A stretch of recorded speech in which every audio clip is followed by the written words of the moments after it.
Smoke rose from the broken sky. The cargo ship had fallen fast, breaking through the clouds like a dying star.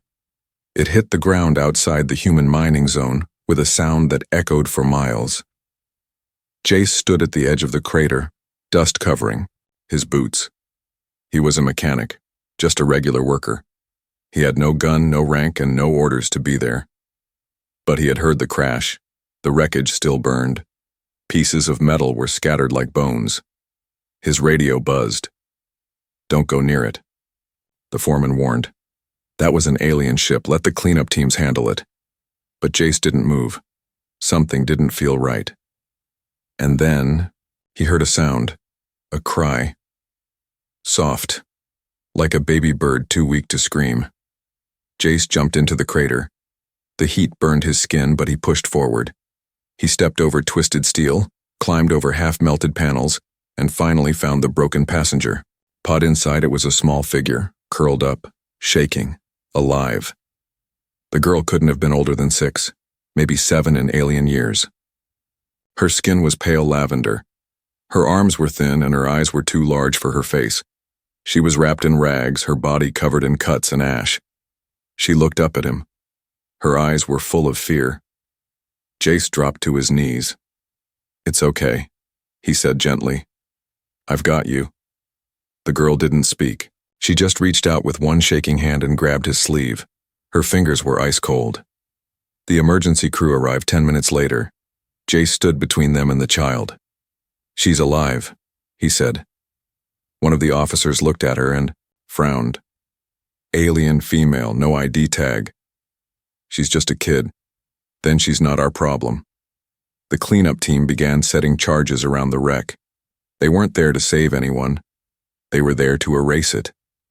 "Wait," Jace shouted. "You can't blow this up. She's still breathing." The lead officer narrowed his eyes. "You want to take her? Go ahead. But if she dies in your arms, don't come crying to us." They walked away. They left her, to die in a stranger's arms. Jace looked down at the girl. She had passed out. He took off his jacket and wrapped her in it. Carefully, he picked her up, cradling her against his chest. Her head rested on his shoulder.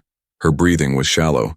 And just before he turned to leave, he heard her whisper something in a voice so soft, it almost didn't exist. "Don't let go." Back in his quarters, Jace laid her on the small cot he used for resting between shifts. She was burning up now, sweating, shaking, murmuring in a language he didn't understand. He wiped her forehead and gave her small drops of water. She opened her eyes just once and smiled. It was the smallest, saddest smile he had ever seen. That night, Jace couldn't sleep. His thoughts were loud. Why was she alone? Why did no one come back for her? Why did he care? He wasn't a hero. He fixed pipes and engines. But something about her face, about the way she had grabbed his sleeve, about the way she whispered those 3 words, had taken root in his heart. The next morning, he tried to scan her. His old medical device beeped and buzzed, then showed an alert in red. Genetic rejection, hostile environment, 72 hours left. His hands trembled. She wasn't just injured, she was dying. The air, the food, even the light here, everything was wrong for her body. If he didn't do something, soon she would fade away right in front of him. Jace looked at her again. Her tiny hands gripped the edge of the blanket. She trusted him. And now, her life was in his hands. He stood up, his heart pounding. There was one place that might help, an alien outpost beyond the canyon, off limits to humans, dangerous, illegal. But maybe, just maybe, someone there would know how to save her. He picked up his bag, threw on his jacket and lifted the girl into his arms once more.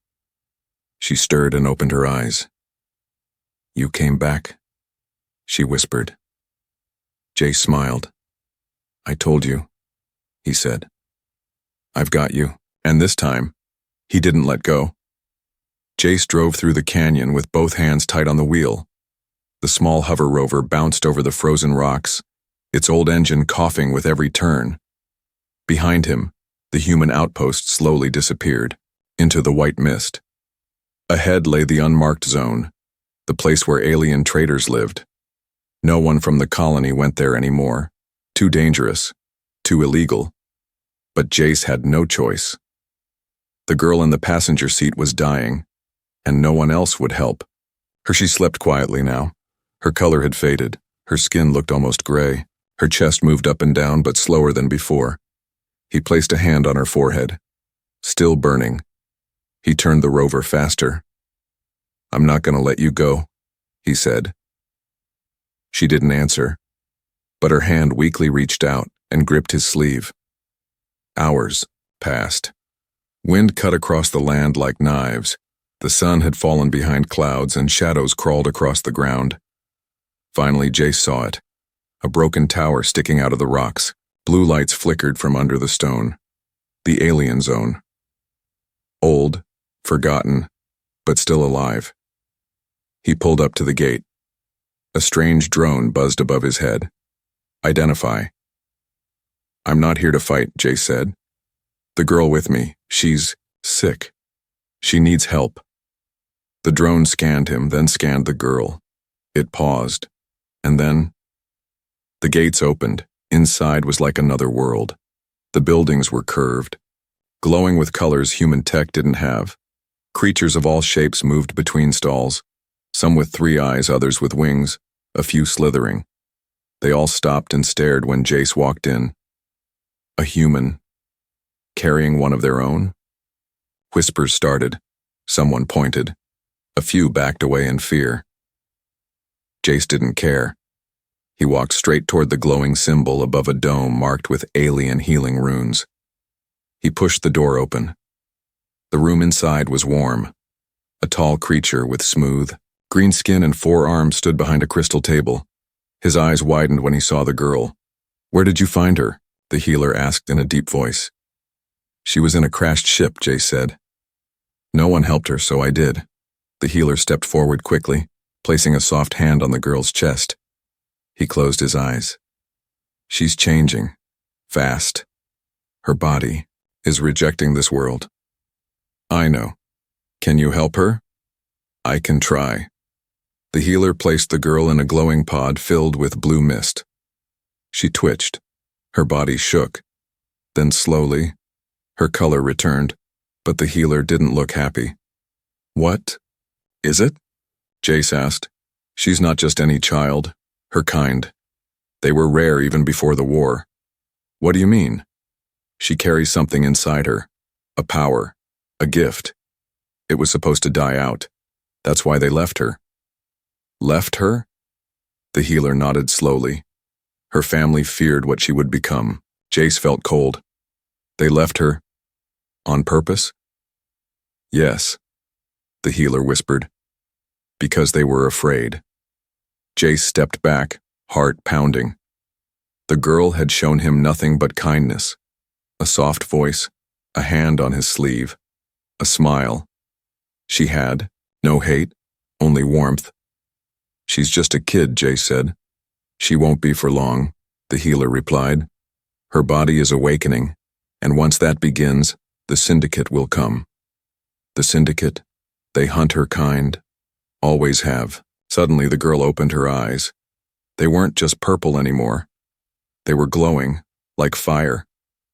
She looked straight at Jace and whispered, "They're coming." The healer stepped back in fear. "You need to run," he said. "Now." Outside, engines roared. Jace ran to the door. Dark ships hovered above the canyon. Black-clad soldiers jumped from the sky. They weren't human. They were syndicate hunters. Cold, fast, silent, and they were headed right for him. Jace turned to the healer. "And she move?" "Barely." "I'll carry her." "You'll die." "Maybe, but I won't let her go. Not again." He lifted the girl in his arms. She was heavier now, but stronger too. He ran through the back exit, boots sliding on ice. Blaster shots hit the ground near his feet. The girl clutched his shirt. "Jace," she whispered. "I've got you," he said. And this time, she believed him. Jace ran faster than he ever had. The child clung to him, her arms around his neck, her soft breath on his shoulder. Behind them, syndicate hunters gave chase, silent and deadly, like shadows with claws. Their boots made no sound on the canyon floor, but Jace felt them close. Too close. He zigzagged through a narrow path between two cliffs.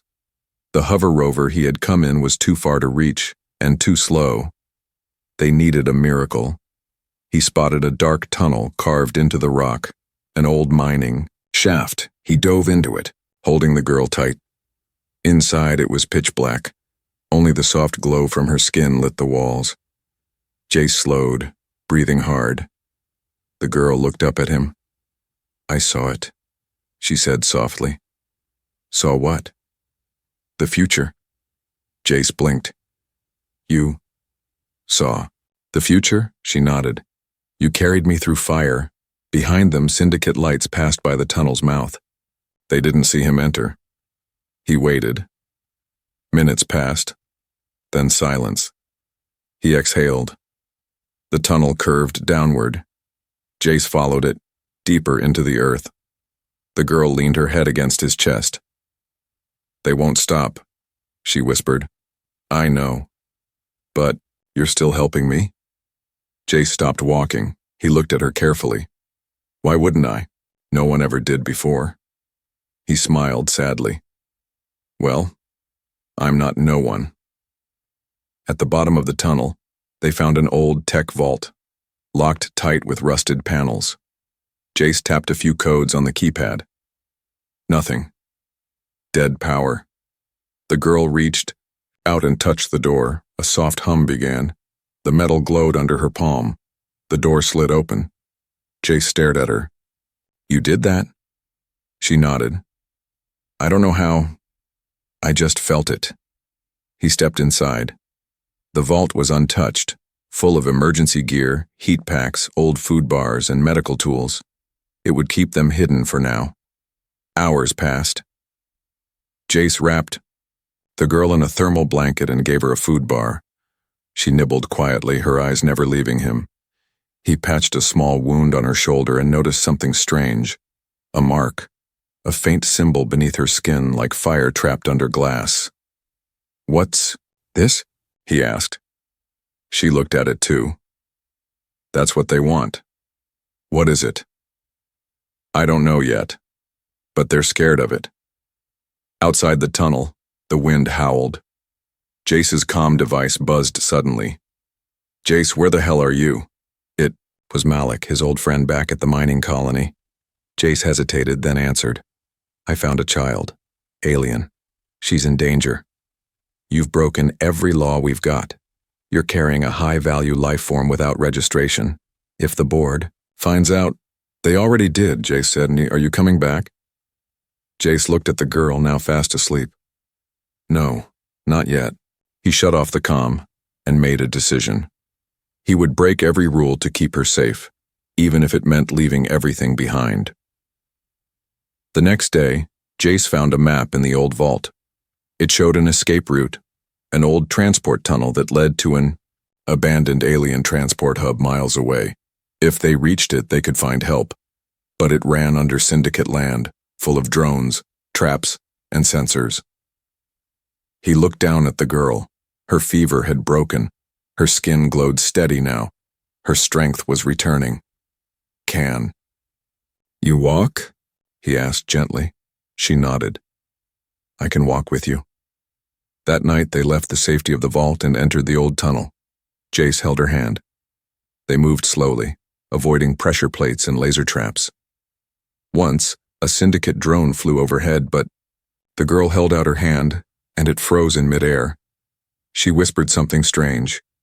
The drone's lights flickered, and it flew away. Jace stared in shock. She looked up at him. "I'm not just a child." He knelt beside her. "I know. But do you still care?" He smiled. "More than ever." They reached the halfway point, but the tunnel had collapsed. A giant pit split the path. Jace looked down. It was too far to jump. He turned to go back, but the girl took a step forward, and suddenly, her body lit with soft flames.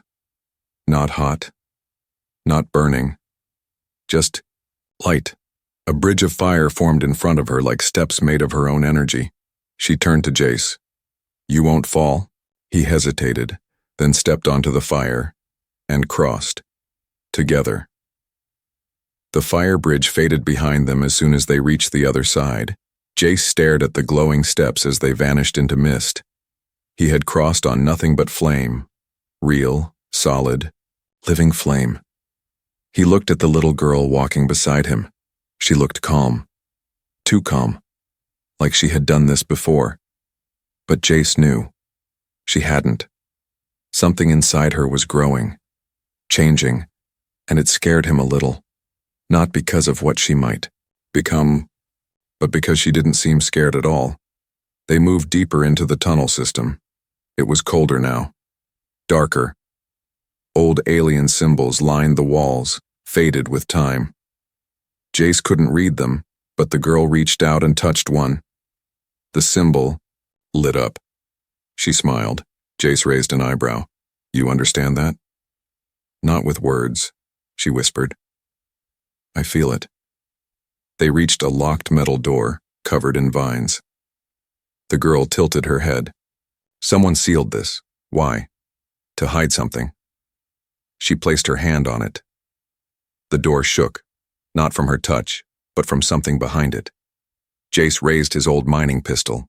The door opened with a heavy groan, a wave of warm air spilled out, and a quiet voice called from inside. Child of flame? They stepped into a round chamber filled with glowing crystals. In the center, a strange figure floated inside a suspended energy orb, old, thin, and nearly translucent. Jace moved in front of the girl protectively, but the floating figure simply smiled. You came back, it said to her. The girl frowned. I don't know you. No, the being replied, but I know you. The figure floated down slowly. The energy faded. Now standing, the being looked fragile, like wind could break it, yet there was power in its voice. You are the Emberborn, it said. The last one. Jace glanced at the girl. What does that mean? She carries a gift, the figure explained. Long ago we gave it to her kind to protect, to heal, but the gift frightened others, so they called her cursed. The girl looked down. Jace knelt beside her. You're not cursed, he said softly. You're hope. The figure nodded. She is both light and fire. Her body is still small, but her power is waking. Soon, she'll remember who she is. Will it hurt her? Jace asked. No, but it will hurt those who try to control her. Suddenly, alarms blared inside the chamber. Syndicate forces had found the outer door. They were close. Too close. The girl looked at the crystals. One by one, they flickered like they were afraid. I can stop them, she said. Jace shook his head. No, we run. You're not ready. But she didn't move. She looked up at him. Her voice was quiet but firm. They hurt people like me. I know. They'll hurt you too. I don't care, he said. You're what matters. The figure stepped forward. There's a way, it said. But it will change her forever. What way? A transfer. She can release the power safely, share it with someone she trusts, someone willing to carry it for her. Jace stared. Me? She trusts you. You are her anchor, her choice. Jace looked at the girl. Her eyes shimmered like stars. He didn't even have to ask. She had already chosen him. He nodded. Let's do it. The figure raised both hands. A golden thread floated from the girl's chest into Jace's heart. Pain rushed through him. Fire, light, memory, sorrow, joy. He saw visions.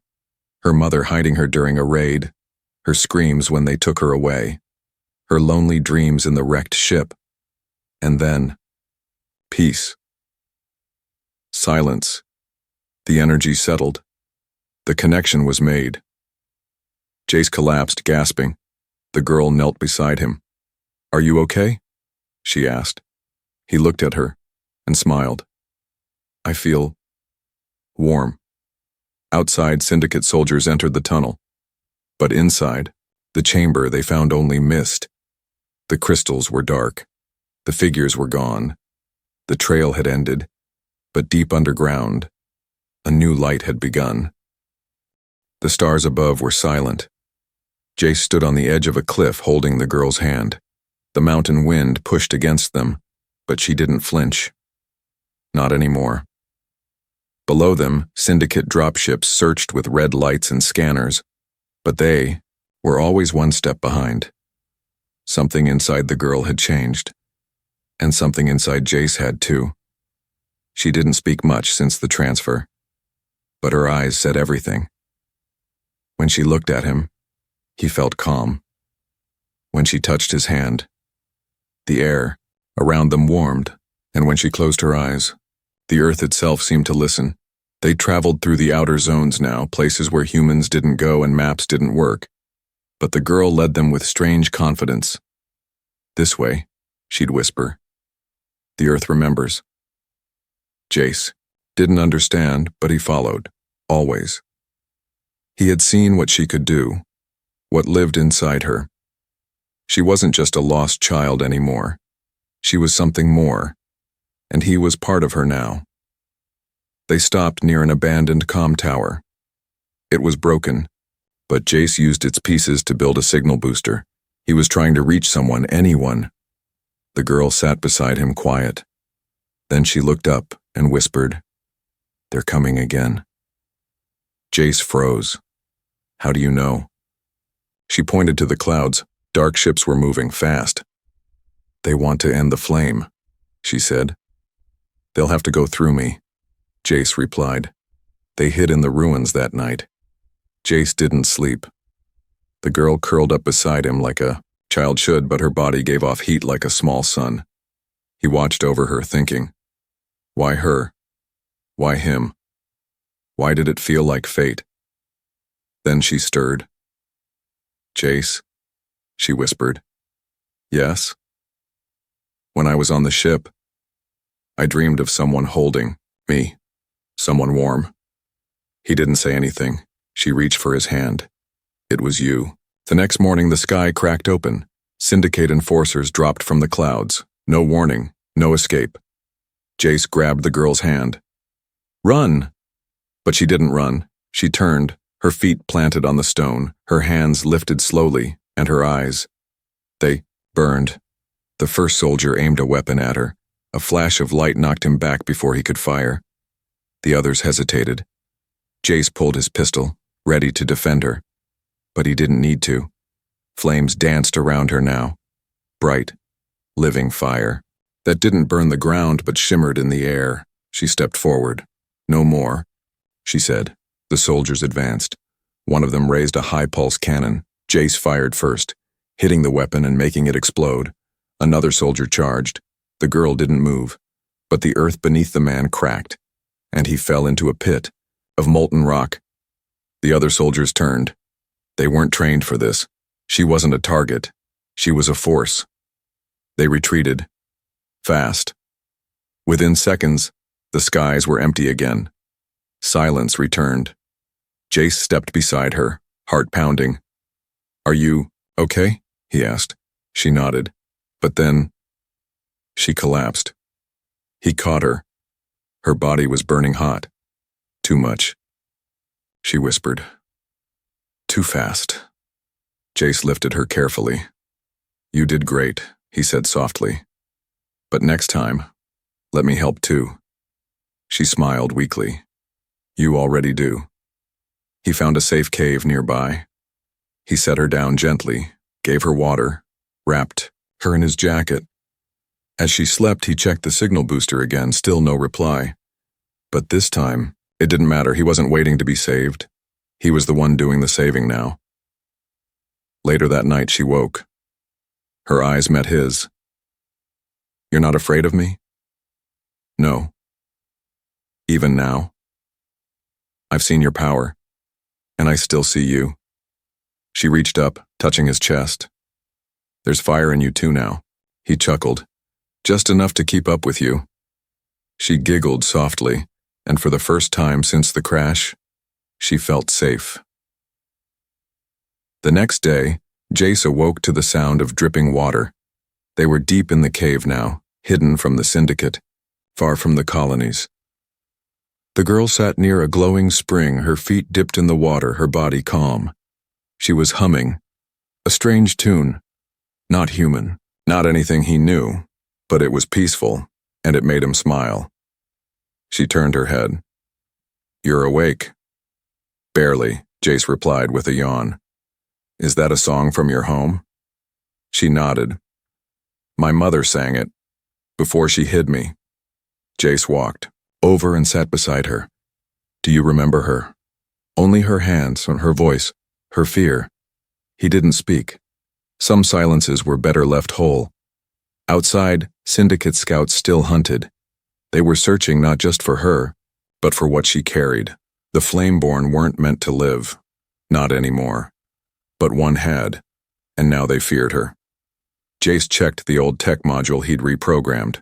A signal flashed. "Someone's coming," he muttered. The girl's eyes narrowed. "I can feel them." Friend or enemy? She closed her eyes. Both. Hours later, a ship landed near the cave. Not a syndicate ship, but not human either. Jace raised his pistol. A figure stepped out, tall, armored, face covered with a silver mask. It bowed low. "I was sent by the elder of the Ember Temple," it said. "We felt her light return." Jace stepped in front of the girl. "Why now?" "Because she awakened." The girl stood beside Jace, clutching his arm. "Why do you want me?" "You are not hunted," the stranger said. "You are chosen." The girl looked up. "Chosen to do what?" "To carry the flame forward, to protect life, to end the cold." Jace didn't trust it. "She's just a child. She is more." "She's still mine," he said firmly. The stranger tilted its head. "Are you her keeper?" "I'm her family." The stranger paused, then knelt. "Then come with us. Both of you." The girl tugged Jace's sleeve. "Should we go?" He didn't answer right away. "Will they help you understand what's inside you?" She nodded slowly. "Then we go," he said. The ship rose into the sky. Jace watched the ground fall away, holding the girl's hand. She leaned into him. "I'm scared," she whispered. "So am I," he replied. "But we're not alone anymore." The Ember Temple wasn't a temple at all. It was a city carved inside a dying star. Gold lights shimmered in the sky. Flamewalkers, beings with glowing bodies, watched from high towers. The girl stepped out of the ship and walked toward them. They bowed as she passed. Jace followed, unsure, but ready. Inside the temple, an elder stood, old, nearly fading, but his voice was strong. "You bring the future in your arms," he said to Jace. "I brought a child," Jace replied. The elder smiled. "A child with the power to light galaxies." He turned to the girl. "Your flame is young, but it is pure. Let us teach you."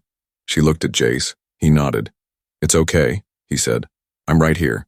Days passed. She trained with the Flamewalkers, learned how to call fire, to listen to the stars, to open doors no human had seen. Jace watched from the edges, always near. She still curled up beside him at night, still held his hand when afraid. But she was growing, and Jace felt something else growing too. Not just fire, but pride. Love, a bond no force could break. Then one evening, the elder summoned Jace. "There's something you must know." "What?" "She chose you, Jace. Not just as protector, but as heir." Jace frowned. "I'm no Flameborn." "No, but she passed part of herself into you, the Ember bond. If she falls, it passes to you." He felt cold. "And if I fall?" The elder's eyes dimmed. "Then the flame ends." Jace stood in the doorway that night watching the stars. The girl walked over quietly and slipped her hand in his. "I don't want to burn alone," she said. "You won't," he promised. And in that moment, under the strange sky of a star temple. Jace knew she was no longer a burden, she was his purpose. The stars above the Ember Temple were different now, brighter, wilder, almost afraid. The Syndicate fleet had found them. Dozens of warships floated just beyond the temple's reach, waiting, watching. Inside, the girl stood in silence at the center of the flame hall. Jace stood behind her, his hand rested gently on her shoulder. "They're coming," she whispered. "I know," Jace said. "I can feel it too." The elders lit the inner flames. Walls glowed with old fire. Thousands of years of memory, of war, of loss. Jace could barely breathe, but the girl stepped forward calm. "Let them come," she said. An elder moved to Jace's side. "She is ready." "No," Jace replied. "She's still a child. She is a child with the power of a star, and she chose you as her anchor. I didn't ask for it, but you never ran." Outside, alarms echoed through the air. Syndicate soldiers dropped from the sky. Hundreds of them, more than ever before. Weapons raised, eyes glowing. They had come to destroy what they feared most. The girl stepped outside the temple gates. Alone. Jace tried to follow, but the elders held him back. "She must face them," they said. "But not alone," Jace growled. Still, he stopped, only because she turned around and smiled at him. "I'm not afraid anymore," she whispered. She walked to the center of the outer bridge. The sky rumbled. A giant Syndicate war leader hovered in a mech suit. He pointed a charged cannon at her. "Submit," he commanded. "You are dangerous, unnatural." "I am alive," the girl replied, "and I have a name." The wind blew hard. She raised her arms. Flame burst from her feet, then her chest, then the air around her.